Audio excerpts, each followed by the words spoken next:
Now, I have known Robert Morgan Fisher for what, about 25 years? Yeah, longer. Has to be, because I met Robert at the Groundlings, and you were like working in the office kind of, right? Yeah, yeah. With Liza? Or before Liza? Before. Everything in my life leads back to the Groundlings. So he was very charming back then. He's still charming, but you know, a lot of girls liked Robert Morgan Fisher back then. And but then suddenly I was in this folk world, you know, singing, being a singer-songwriter, and suddenly I get invited to play at this thing called the Folktacular, and it's Robert Morgan Fisher's Folktacular at Writer's Block over at Bergamot Station. And I played there, maybe 5 different shows.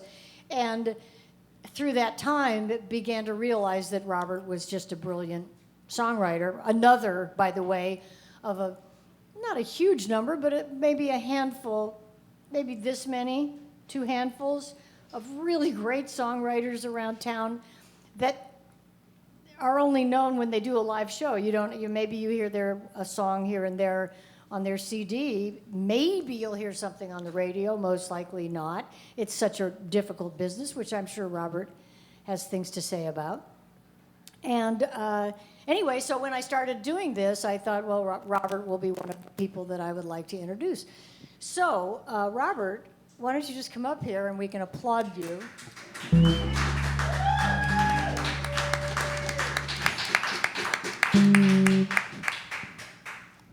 And he's brought several things to drink, which is always smart. You're going to be, because you get very dehydrated under the lights. And so one thing I think we need to make clear right away so that Robert doesn't spend all of the time talking about this is that more than a songwriter in a way, Robert is a short story and novel writer. And his songs are kind of adjuncts to that. They either have led to short stories or the short stories have led to the songs. And if you go to his website, it's very deep.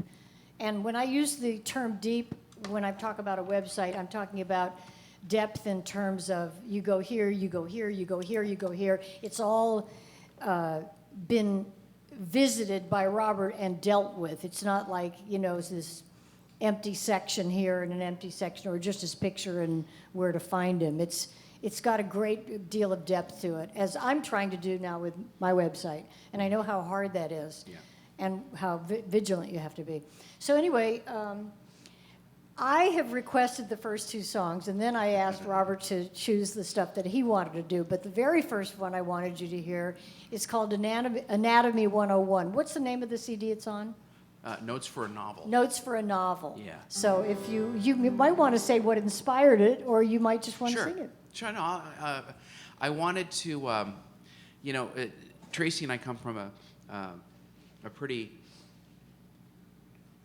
earnest folk tradition. I really go way back in the folk world, and so we both have studied a lot. In fact, you didn't tell this part of the story.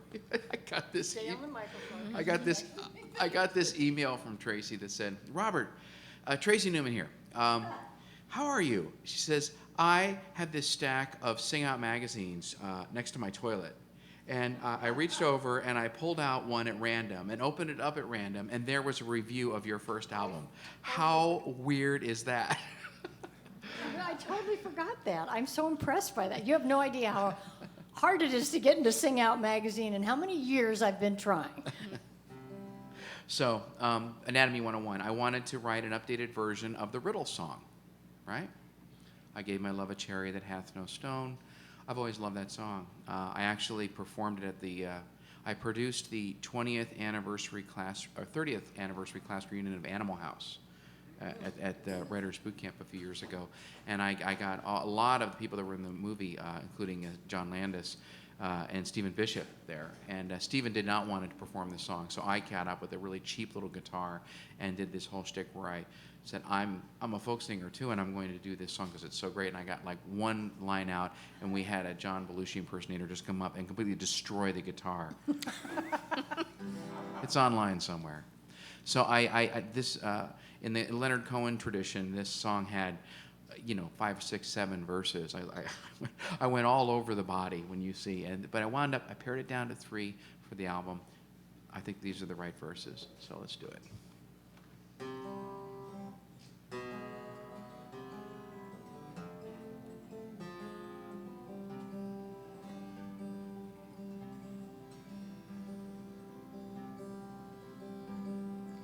Heart is the only part of a body that never, ever gets cancer.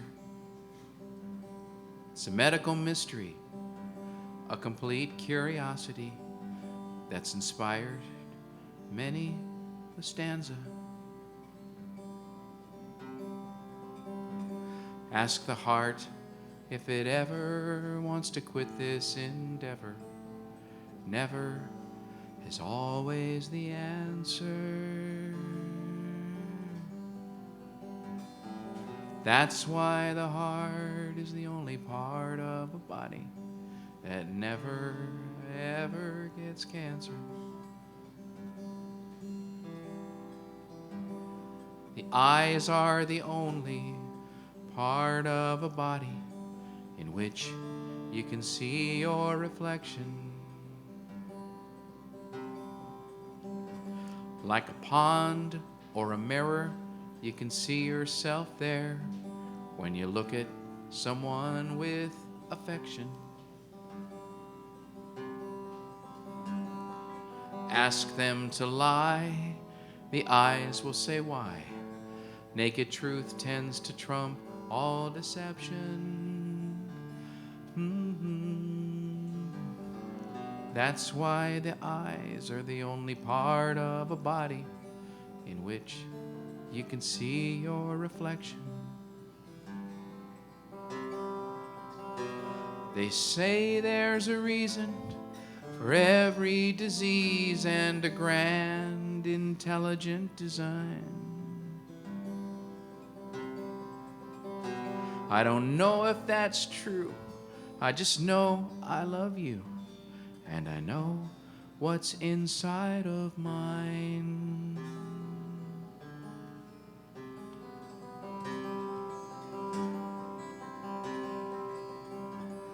The soul is the only part of a body you cannot hold in your hand.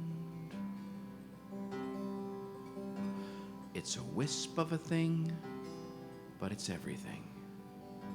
Like a passport to some future land. Ask the soul where inside it likes to reside. It will say, you just don't understand. That's why the soul's the only part of a body you cannot hold in your hand.